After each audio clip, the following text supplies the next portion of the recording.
We're talking today with Mr. Glenn Dykstra of Hamilton, Michigan. The interviewer is James Smither of the Grand Valley State University Veterans History Project. Now, Mr. Dykstra, can you begin by giving us some background on yourself? To begin with, where and when were you born?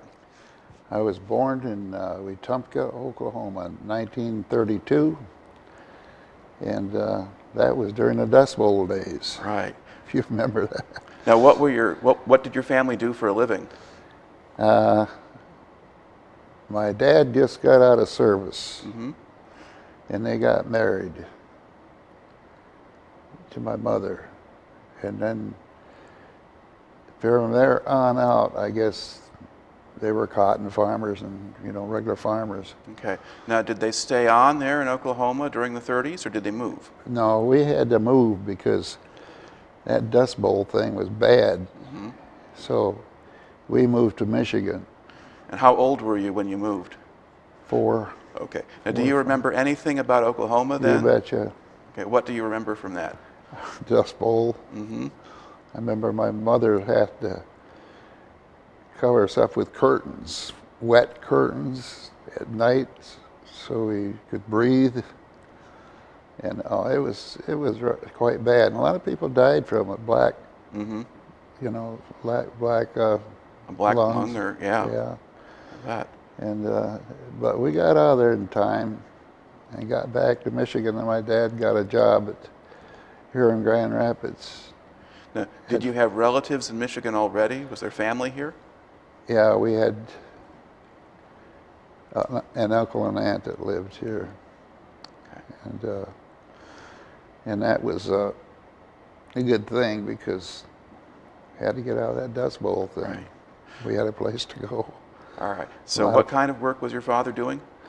He worked in a cement block place here in Grand Rapids. I don't know if it's yet around or not. Mm-hmm. This is 60 years ago. Right. And that's where he retired from, and then he farmed part-time too. Okay. So how long did you stay in school? I was in school for 4 years. I graduated, or just about graduated, but then this thing came along that I could join the Air Force. It was taking us in at about 17 years old. Okay. And so I joined the Air Force, and I finished my school in the Air Force. All right. Now, why did you want to join the Air Force? Hey, I guess it was because I was sick of farming. So you were doing some farm work already while you were still in high school? Yeah, Okay. sure. I was raising some pigs and stuff, Mm-hmm. on my own, FFA. And Right.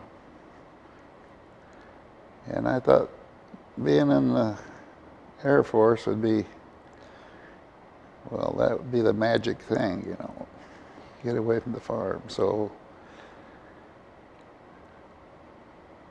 the Air Force had a place you could join, and I think it was in Allegan at that time. And so I went down there after school one day and joined the Air Force. All right. Now, what did your parents think of that? My dad was in the service for World War I for about 10 years, I guess, and he got wounded in the service. He's got but they thought it was okay. Mm-hmm. Now, had the Korean War started at the time that you enlisted? No, Okay. no, So you were joining in peacetime, and you Yeah. were going into the Air Force. yeah. Okay. Now, did you have any idea at that time about anything going on in the world, or that we might get into a war someplace? Oh yeah, we had good history classes in our school. Mm-hmm. We had teachers that were not right out of, they were teaching out of the big history books, and we was picking up a lot of history. And but anyway, I joined the Air Force, And that's a different story altogether. The guy came, picked me up, and took me to Detroit. This is where we had to join, get our test and stuff, you know. He took me there, and we got our shots, and they threw some clothes at us and stuff, and nothing fit, but it was just ridiculous.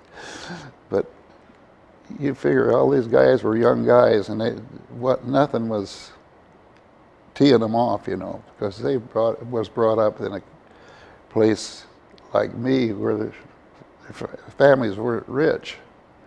You know, we made a living, but we weren't rich. And so anyhow, it was pretty comical when we all got in there. I think we was 30-some on this train load. And this train we got into was a steam engine, all right? And we took that steam engine all the way down from Detroit to San Antonio, or Lackland Air Force Base. Right. We took that all the way down there.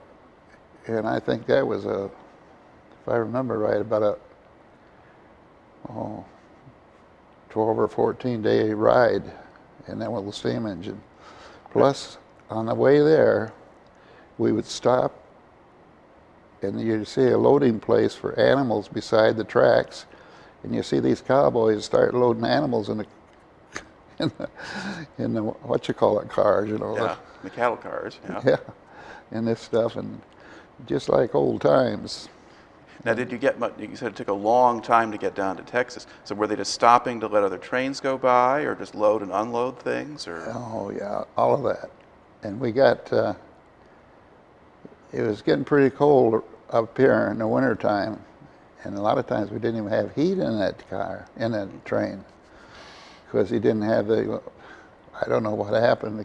The engineer or something wanted to keep me cold in there, but then I've seen them loading wood, and then we'd stop and load water. It was old-fashioned. Wow, yeah. But it was an experience. All right. Now, did you have anything to eat while you were traveling? We had stuff. The engineer would stop the train, and then in a town, and then we could get out and buy something, you know. And then we had a bunch of canned foods, you know. And but they got gone. They were gone. No, there's a lot of people eating in there. All right. Kids that age eat a lot. You Sure. know? All right. Now, when you finally got down then to Texas, what did they do with you? What did they do with us? Well, the first thing they did with us, we went to the air base or whatever, and then they brought us in this big building. Then they started throwing more clothes at us. None of them fit, like I say. And then we didn't even have any place to sleep. We did in the barracks, but not in that train, you know. And we was all tired out when we got down there. Big ride. But when we got down there,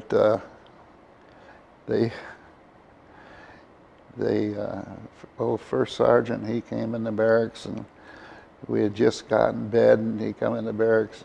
Okay, get up, hit it. We were just dead from riding, you know. He says, "You got your clothes there. It's cold outside. Put them on." So people started putting their big overcoats on. Put your big overcoats on. And they were twice as big as you needed that day. But then about 10 o'clock or so, it started getting real hot outside. So he said, "Fall back in, put on your jock straps, but keep your overcoat on." Yeah. Just to make him feel miserable is what it was, toughen you up, I guess. But So what kinds of things did they teach you in basic training? What were you doing then? Well, mostly handling guns and ammunition, basic training, just like the Army would have, Okay. you know. And Were they teaching you anything for the Air Force at that point, or just all Army stuff? no, they taught us, sent us to class, but it was just a simple class, you know, about maintenance and stuff, you know. But from there, we did go, and of course I was on there several schools I went through. I went through at Rantoul, Illinois. I taught aircraft hydraulics school, and I also taught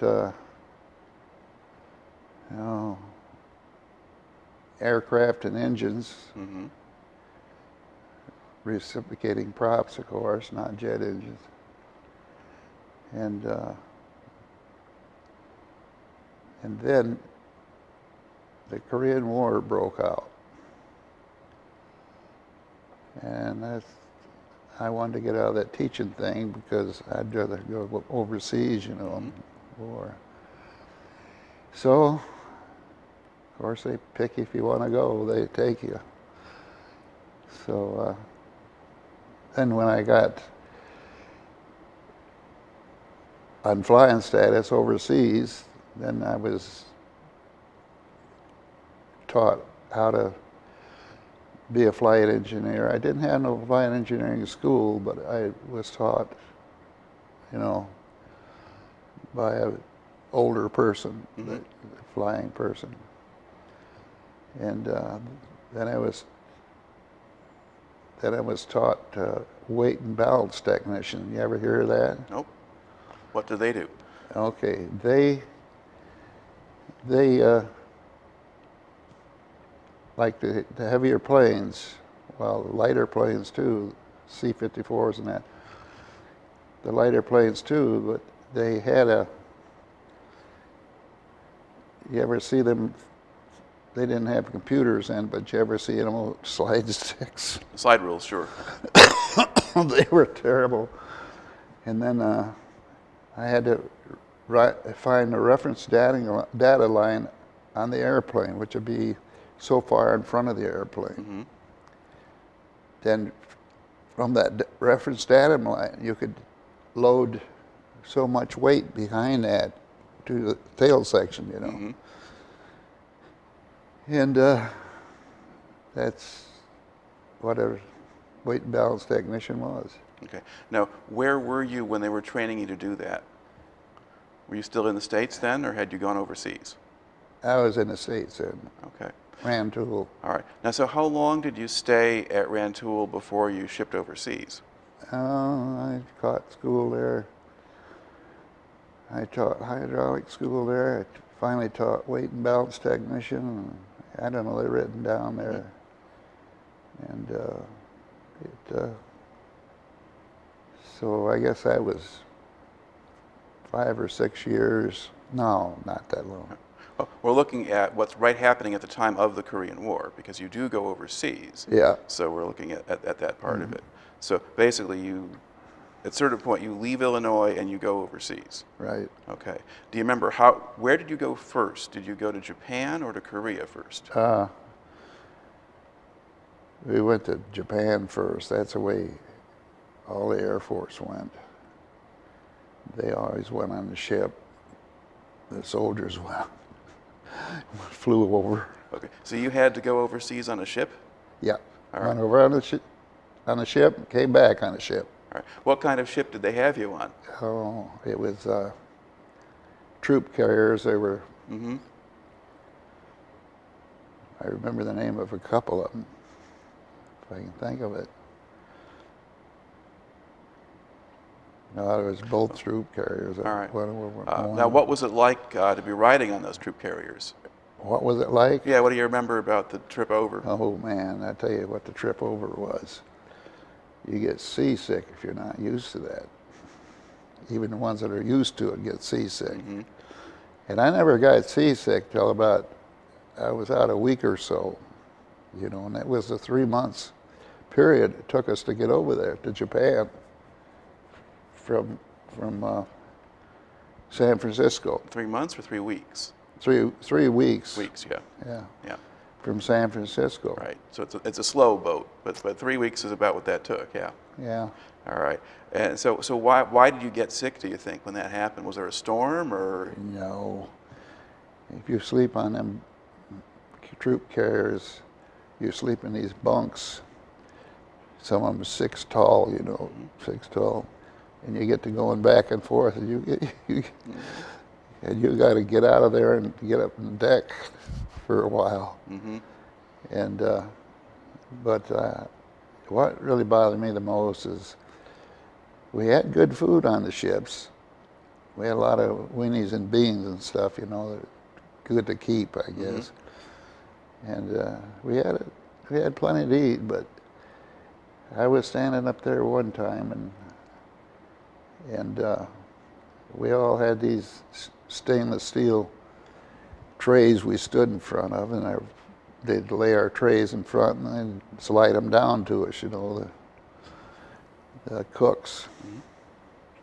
Easy way to feed a big troop carrier. And but I was standing there eating my tray, and it was early in the morning, and I thought I'd get up there to get something to eat because I was really hungry. And they had a store on the ship that you could buy crackers and stuff like that, you know. And anyway, here comes somebody's tray past mine, sliding past it. Stainless steel tray full of puke. Mm-hmm. That was the end of that for me.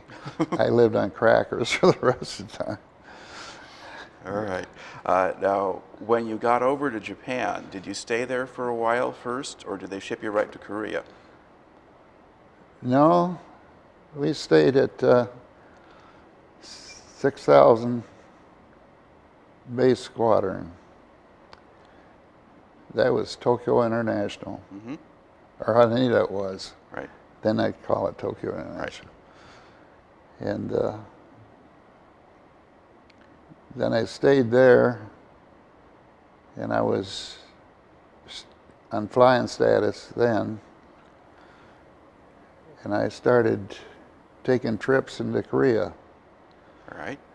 And what kind of planes were you on then? Well, I did some B-17s, and I did some C-47s. C-47 was a cargo plane. Right. B-17 was... That's your old 4-engine bomber from World War II. Sure, yeah. Now, were you going on bombing missions, or were you just transporting the planes?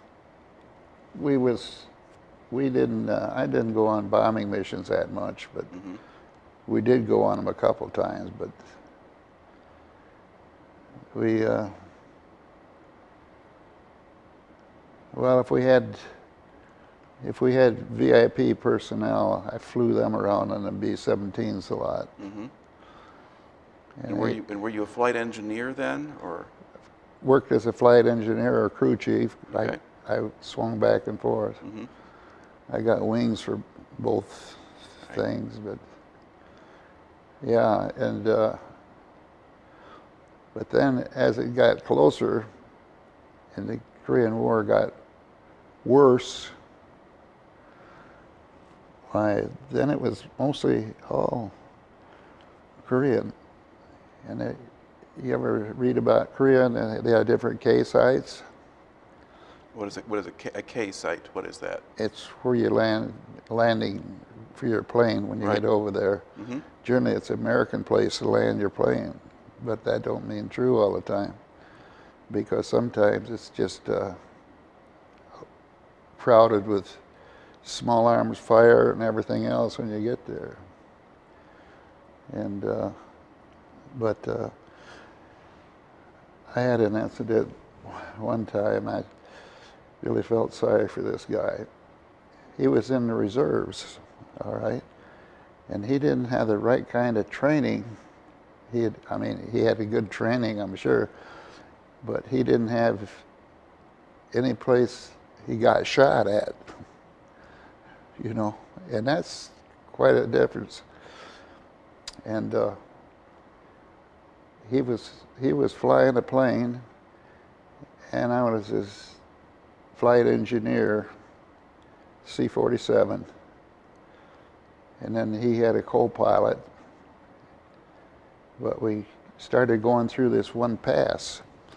It was a narrow pass. To get into K2, we had to go through that pass, and it just was about wide enough to put a plane through there, you know. And we got about halfway through that pass, and we lost an engine.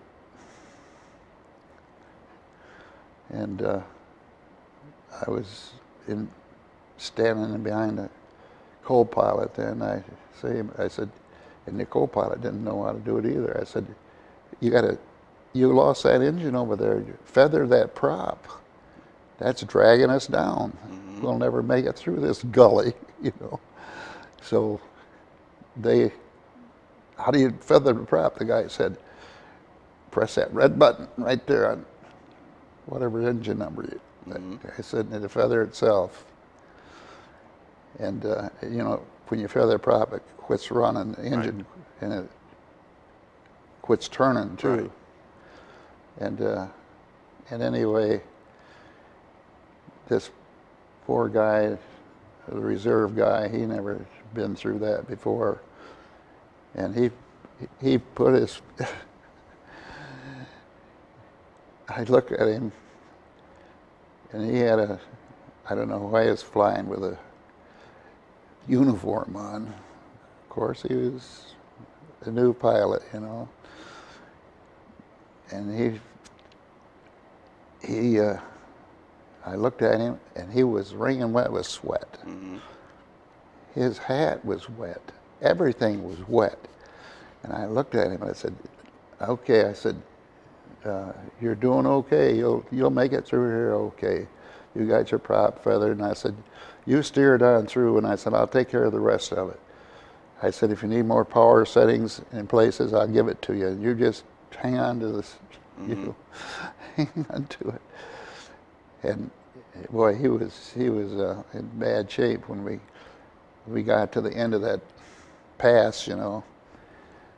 And then we came out, and we saw the runway out there, and then the tower spotted us coming through there, and they said he wanted clearance to land. And the tower said, you can't land. What do you mean you can't land? We lost an engine.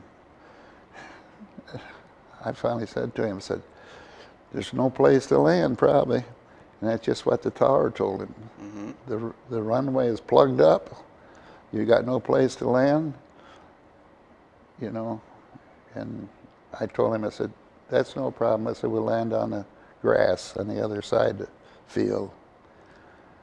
Because we had to get out of the air. The engines were running hot. So we got out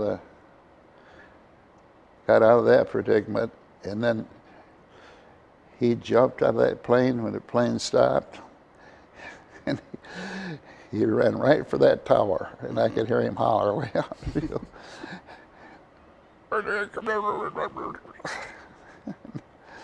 He was madder than a son of a gun.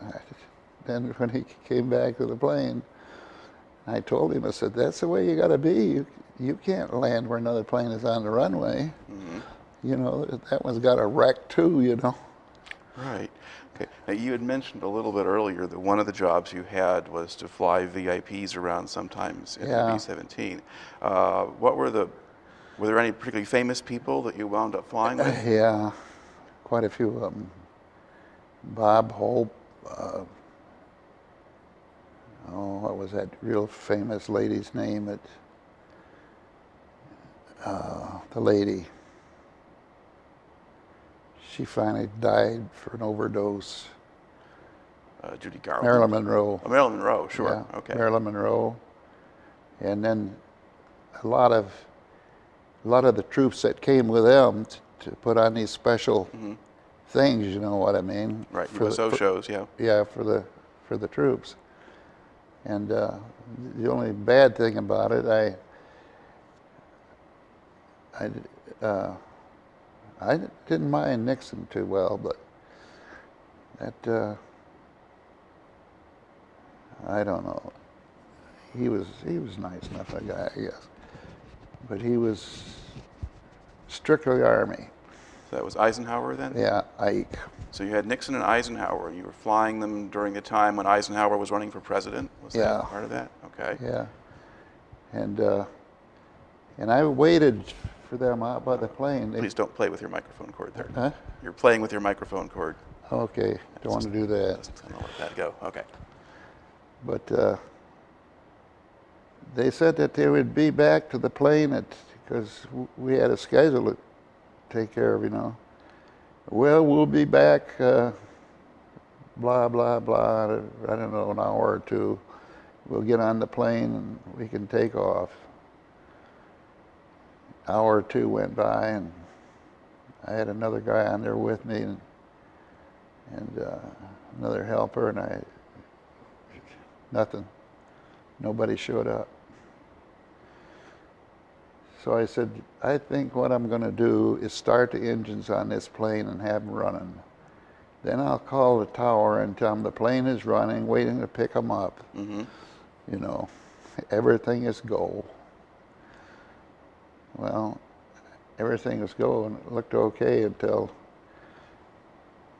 we didn't have anybody from that place out there to stand fire guard for us, so we were starting those engines. Mm-hmm. So I told him, I said, I'll go out and stand fire guard. You guys just go ahead and start the engines. Okay, that happened.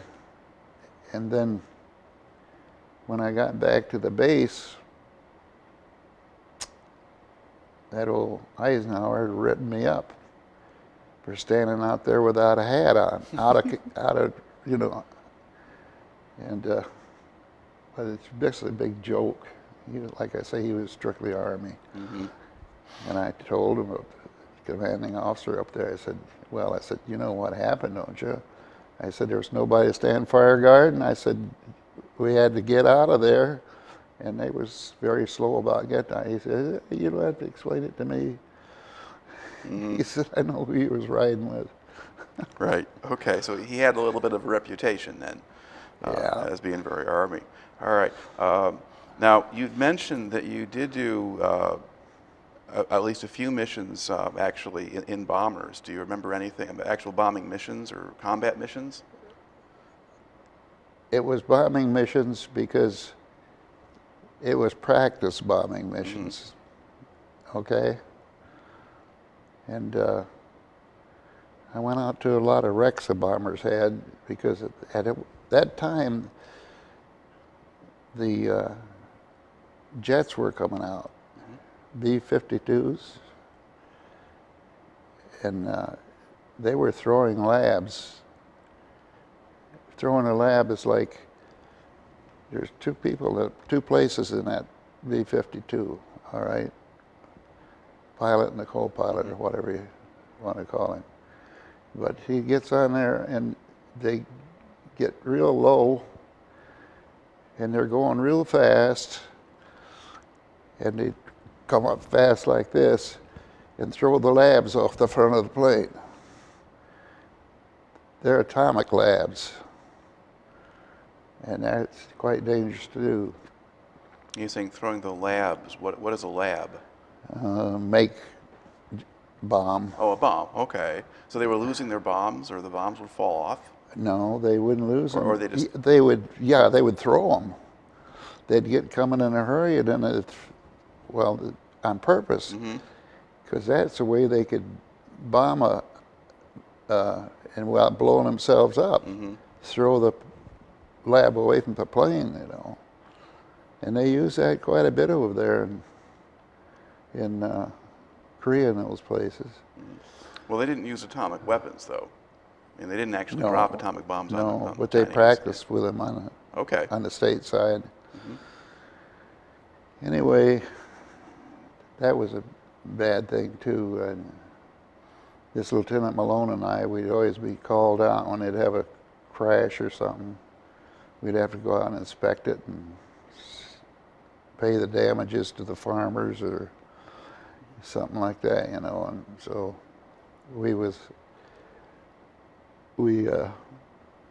went out there, we drove out there, and this guy was raising sweet potatoes. He must have had 50 acres of sweet potatoes out in that field, and these guys throwing these labs, one plane anyway, crashed. It mushed in. And I mean, it hit right flat, just like it came flat down. Didn't knock a tree down or anything, just something. And anyway, we got there and we found a guy with a bulldozer to bulldoze it out so we could get back in there, you know. Mm-hmm. And we got to the plane, and gosh, you know, I said to Lieutenant Malone, I said, that plane isn't even, it's got all of its wings here and everything, and it just flat out. We smelled gas or diesel fuel or whatever, jet fuel, Mm-hmm. and we didn't hardly dawn on us that much because you're talking about 3 days to get out there to this plane, you know. Right. But we started looking around when we got out there, and nobody's there. They had blown the canopy off, and that was laying in the woods, Mm-hmm. you know, both of them about the same place, both canopies. And we looked around, and finally I looked over by this tree, and there's this smoke coming out of this base of this tree, you know. Then we started looking around, then it started smelling. It was what they had done. They'd blown themselves out of there, and they burned themselves up, you know, when it exploded on them.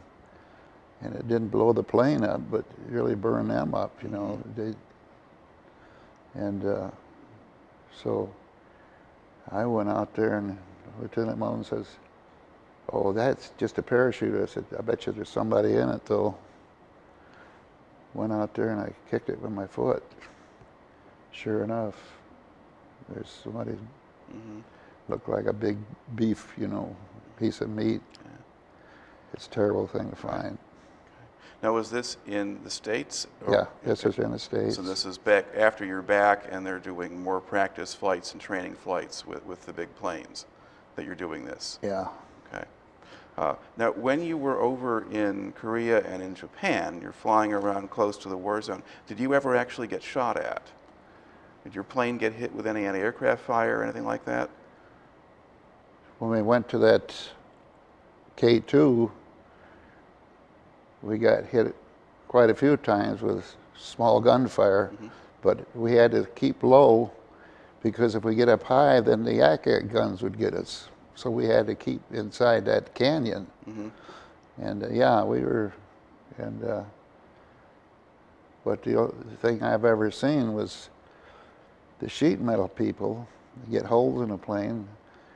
They would staple beer cans on the outside to cover holes up. Well, good lightweight patching material, I guess. We didn't have no materials to work with out there. Right. We were short of everything, even ammunition. Yeah. Now, how close to the front lines were you then? I mean, if you're going into the K2, was that very close to where the Chinese were, or if they can shoot at you? Oh yeah, they spread.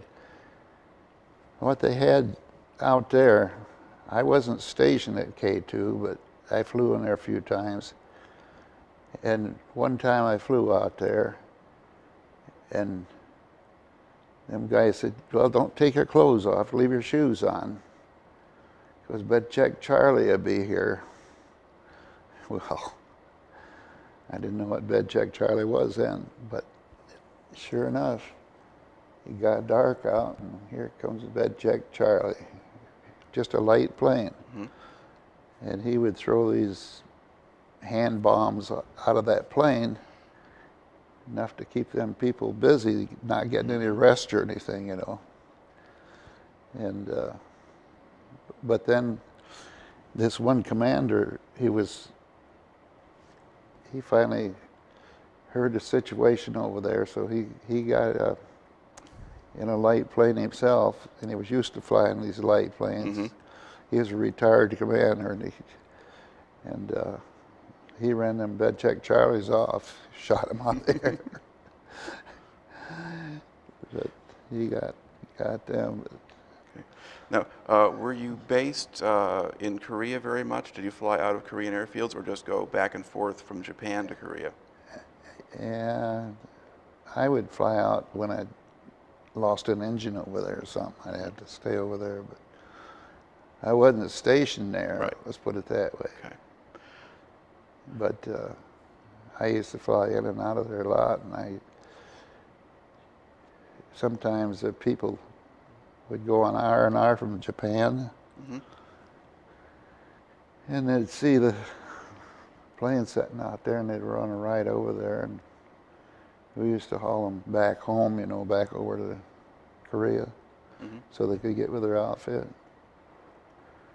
But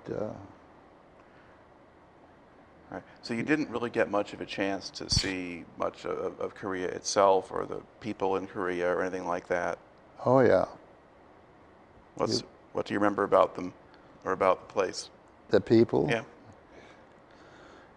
Yeah, I remember quite a few things.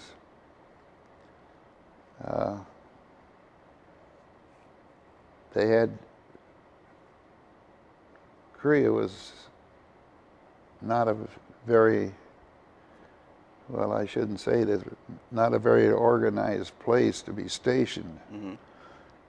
They would have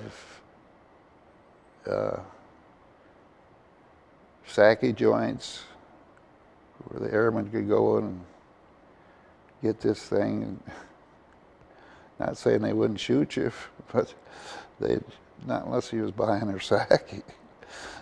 But yeah, but they, if you ever saw a MASH, Mm-hmm. that's pretty true, the way they were, you know. Well, was there a lot of poverty there? Did you see sort of there's peasants out in the countryside, or? It was poverty. And they had a bad situation too with their crops. Americans would be bombing their crops and everything, and they had a bad situation with that, but they seemed to make it pretty good. Mm-hmm. Then the Chinese joined them, and then they really killed a lot of American soldiers. Mm-hmm. Right. Now, the Koreans that you saw, what kind of attitude did they seem to have toward the Americans? The Koreans? Yeah. Well, if they knew the Americans were fighting for them, it was okay. Mm-hmm. And I don't know, I never had no problems with them. And I fought right alongside of some of them when they was getting attacked, you know, if you happened to be in the area. And I didn't, but they were fighting for their own life too. So you were fighting alongside of them. I mean, did you actually ever find yourself up in an actual battle zone where there were people shooting at you, or? I guess they'd be shooting at me. They whistled past your head. Okay. Yeah. All right. Yeah. So you had a little more adventure than one thinks an airman would usually have, then, at least on Yeah. the ground. Yeah, probably. Okay. Now, back in Japan, what kind of setup did you have there? Were you on an American base, or did you work with the Japanese? It was it was originally a Japanese base, Mm-hmm. Tokyo International. Right. And then when the Americans got over there and the war broke out in Korea, then we sort of took it over. And we had quite a few flights going out there that are heavy flights, you know, and stuff, and it was sort of dangerous getting out of there. I shouldn't be here today. I had a buddy that he came up and woke me up about 3 o'clock in the morning. He says, I see you got a flight going out of here to China. And I said, I do? Yeah, he says, Commander, put your name up there. Early in the morning flight, going to China. He says, can I take it? I said, yeah, go ahead. I've been to China a few times, you know.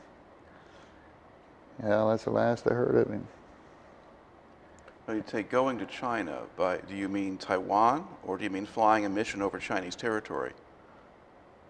Both. Okay. We used to, well, we lost some planes flying over China. Mm-hmm. But I guess some of it was not, weren't supposed to be flying over there, I think. But you know how these wars go. Right, right. Because there were a fair number of air raids that took place kind of across the North Korean frontier with China to try to attack Chinese supplies and bases and transportation and things. You bet. So that kind of thing happened. But I guess you wouldn't fly where you would land anywhere in China because we didn't control anything over there. At least not in mainland China at that time. Well, they landed some planes in there. Okay. Yeah. That's not something people would know a whole lot about. Huh? Well, that's not I know it. what we're expecting, I guess. Yeah. Okay. Let's see. What do you remember about living in Japan? What kind of experience was that? What were the conditions like there? Well, they had a thing all of their own. If you would see a person hit by a car on the street, you can't help them, you know, because if you help them, you own them. Isn't that awful? You're the owner of them. You have to take them and get them alive and, you know, treat them. So you see a lot of people laying on the streets dead. And then we had a lot of bombings in Tokyo too. I have a book at home. It's about that wide and about that thick. And it's Japanese all the way from the first emperor all the way through there. Mm-hmm. And I got that. If somebody's interested in Japan, I could loan it to them. And it's, you know, names and everything. And But you said there were bombings in Tokyo? I mean, were there people setting off bombs while you were there? Or are you talking about the bombing damage that was done during World War II? I'm talking about both of them. But there was bombs. There was bombs too. Not real heavy bombing, but they would, well,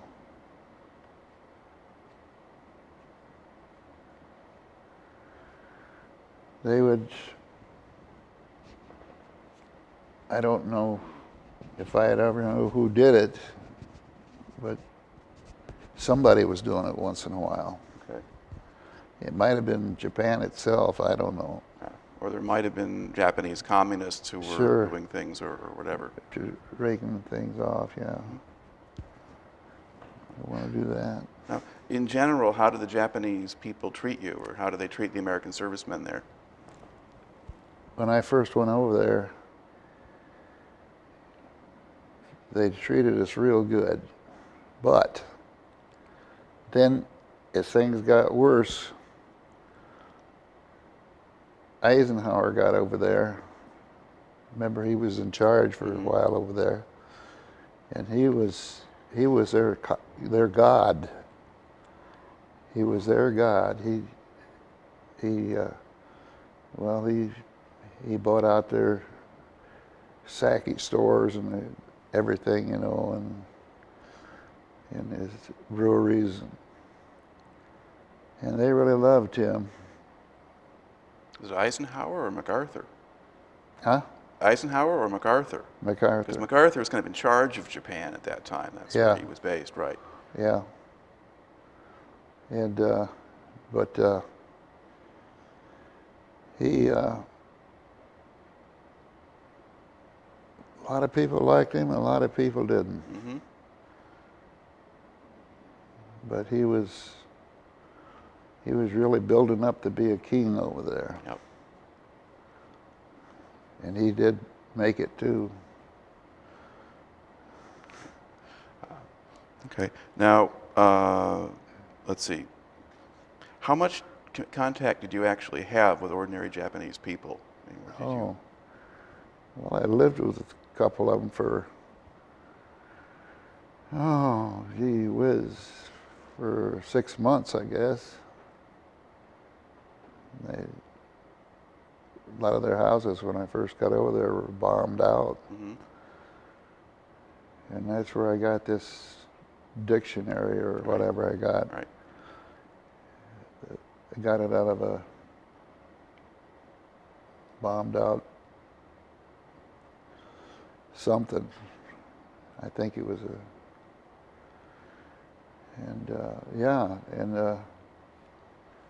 I was pretty good friends with them. Were these people who worked at the airfield, or they just lived in the area and you were living off the base, or? They, I stayed with some of them did live on the base. Mm-hmm. You know, not all together, but they would come out to the base, and I never had no problem with it. The Koreans are a little different because they were, I don't know. I tell you one thing though, those Japanese, when they started flying planes, they used to fly them big planes with people on them, not knowing how to handle them too well. And we was flying by, and we was over the Sea of Japan, and all at once we were looking out the windshield, you know, all at once, and this plane went by, and everybody was speechless. We was 4 of us in the plane. Everybody was speechless. It was, and right on the tail of the plane, it said JAL, mm-hmm. Japanese Airlines. Right. And they missed us by less than 100 feet. I know they did. We'd have been crashed. Right.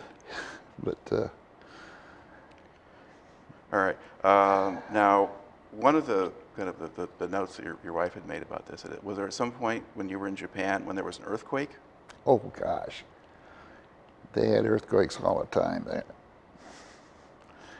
I had a guy working for me, and he had a big earthquake, and that cement just rolled up, you know, like it was a wave. Mm-hmm. Didn't break it. And this one guy that worked with me, I says, hey, you know, I went out to the plane. I said, you better get out of that plane. But that was the safest place he probably could be. Mm-hmm. He says, oh no, he says, it's not bad. He said, I said, do you see the look outside? No, but he says, I'll just talk to the tower. And so he got on the phone he says, I need to Tower. It was Anita at that time. Anita Tower, if you hear me, wiggle your tower. Right.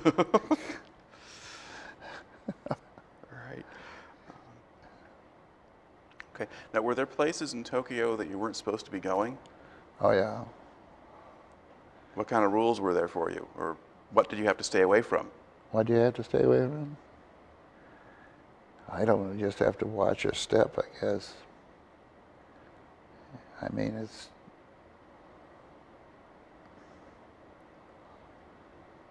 But there was a lot of people that went back to Japan for their R&R, you know. And then they had marked out where they could go and stuff, you know. Right. But then I didn't go by that very well. But So you went into some of the areas where you were not supposed to be going? oh yeah, Okay. Well, what was there that was any different? Just nothing. Just to be going, nothing. Anything you wanted was in Japan. You didn't have to walk too far. all right. Was there a lot of poverty there at that time? Did you have people begging in the streets or that sort of thing, or?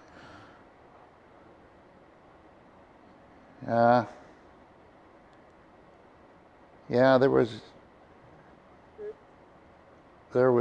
kids begging candy and stuff, you know. But you always got that. Yeah.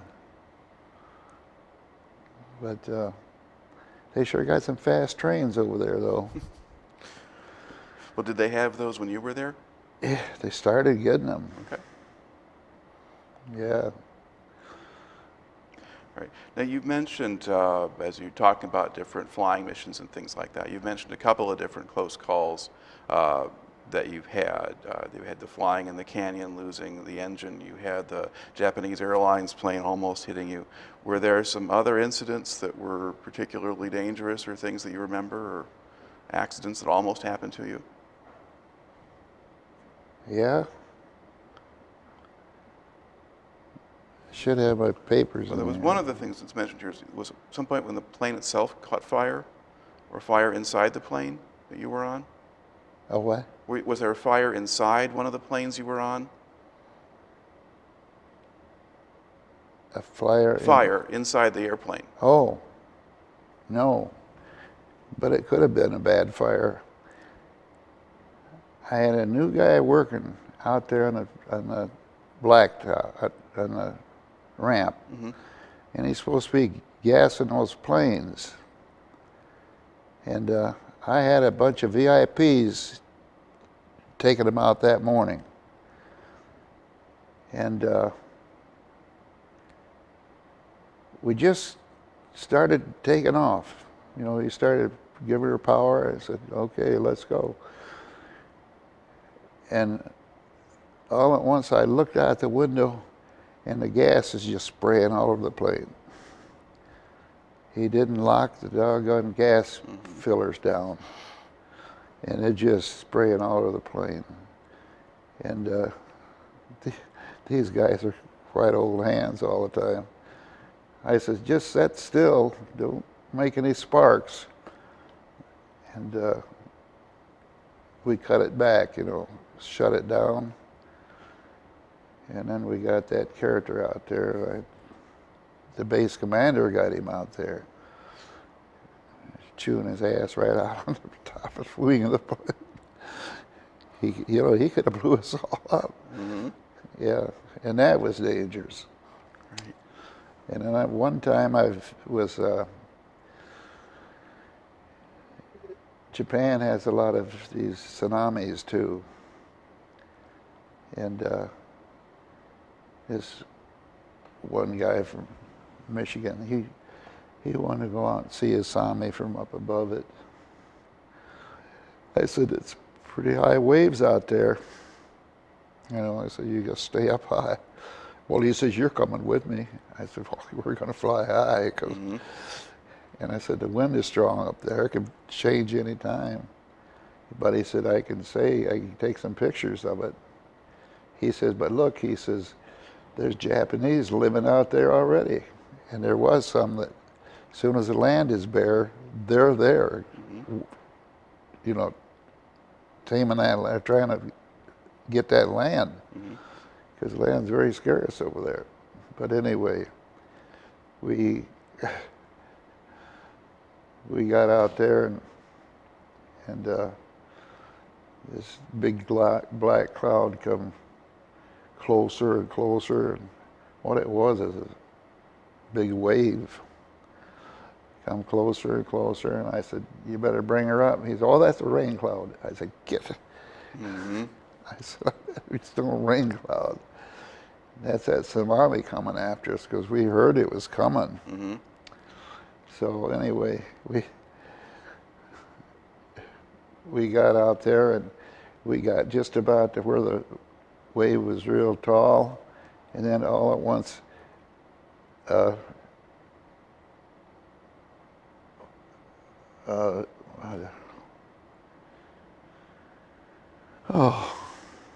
Did the wave drop, or did the plane go up, or? no, it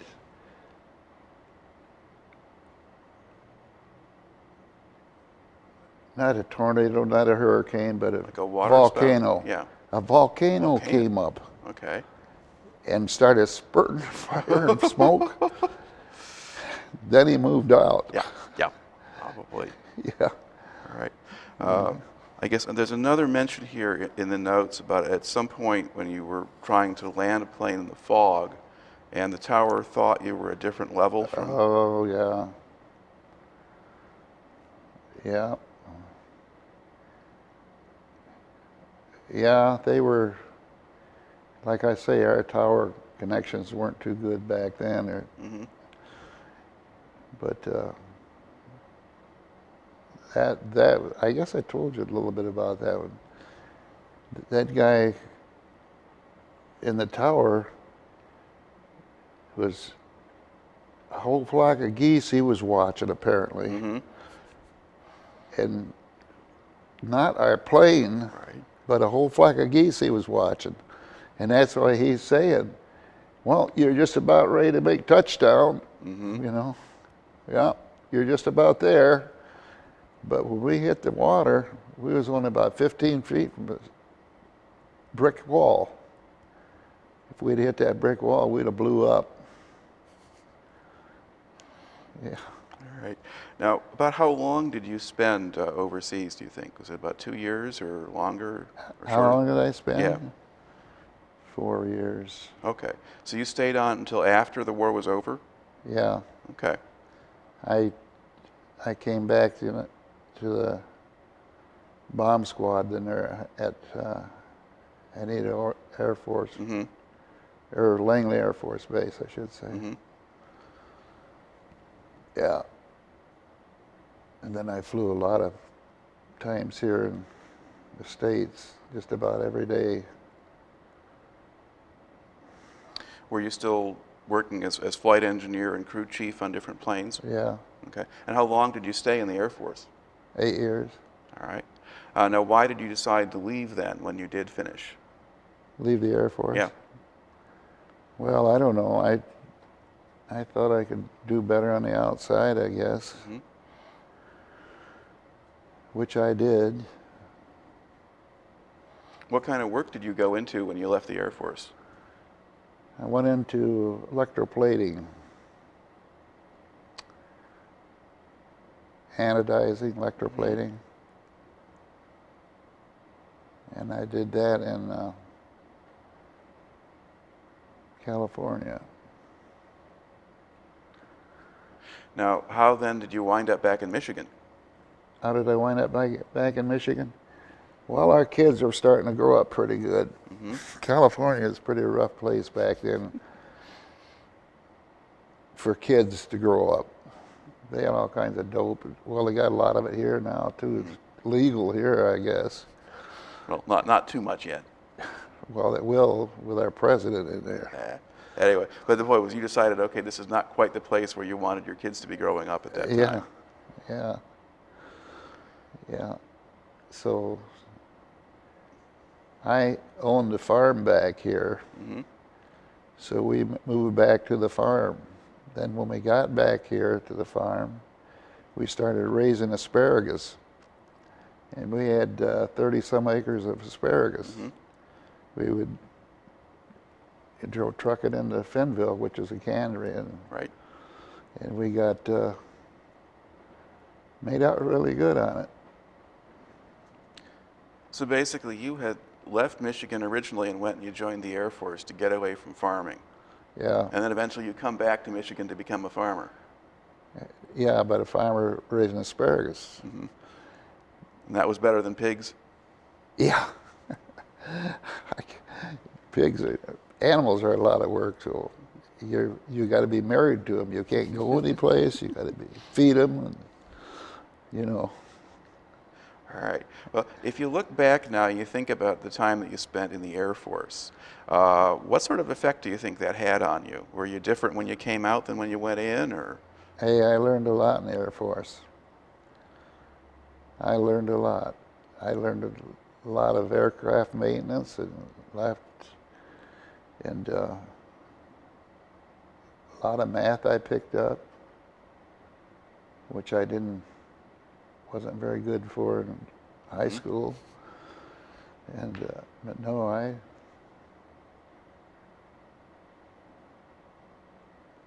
even use a lot of my aircraft stuff in my head now for figuring my rates out and all that kind of stuff.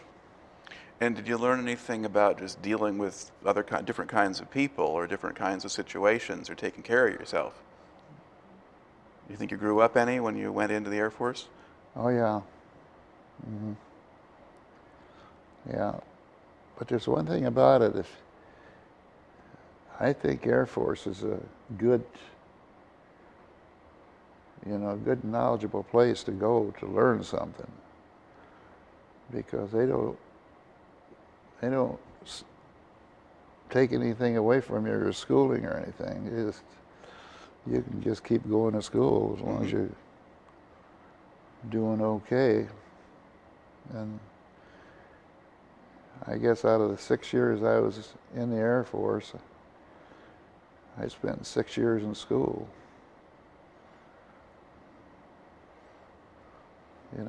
Just time goes by so fast. Mm-hmm. Yeah, but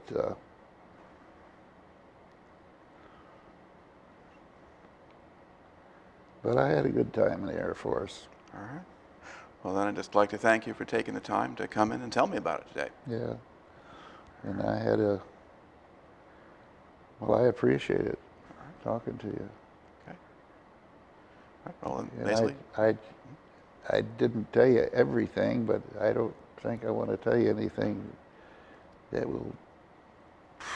well, if you've said what you wanted to say, then okay, and we can just close out the interview. If you've got something you want to add before we. Well, if I add something, it'd be something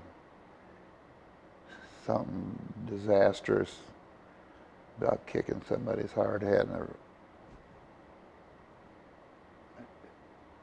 his helmet, and his head rolls out. For some of the things you saw when you were looking at the crash sites and doing that sort of work. Yeah. Yeah. Well, you gave us a pretty dramatic example of that too. Yeah. So. Yeah. Yeah, it's one of those things you want to forget, I guess. All right. Well, just a reminder that is part of what war involves too, and that's it. What soldiers sometimes have to see. All right. You even have to be careful with bed check Charlies.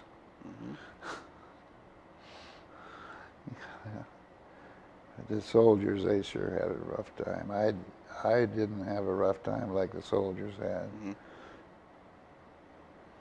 When we'd get shot at in a plane, you could hear the bullets going through it. The skin is pretty thin on them planes. You'd hear it. And then a lot of the pilots and a lot of people riding the planes, they made up their mind to take notes and throw them out and come over to our side, and we'll give you what you need. Well, anyway, it got so that everybody was getting shot through the canopy coming up inside with small arms fire, you know. So we had to change that out. We had to put some heavy steel, about 3/4 inch plate, where people sat, you know, and shield them from the bullets and that stuff. And it worked out pretty good. Now, were there people in the planes you were flying on that actually would be hit by bullets from the ground? Or did they just get close and scare them? No, you'd have to have so many people in the plane to, you know, take care of it. And when they would throw out these folders, they would just open the doors up and throw them out, and that would really draw the bullets. Okay, so they're throwing out propaganda leaflets or whatever that Yeah, was. that's what it was. Yeah, and they're shooting back at them. So Yeah. okay. That was one of the most dangerous jobs over there. And would you do that out of transport planes then? Huh? Would you fly a C-47 or a C-54 to do that? Yeah. Okay. How else you gonna do it? Well, a bomber, I suppose. Yeah. Open the bomb bay door and all the stuff comes back inside. All right. Yeah.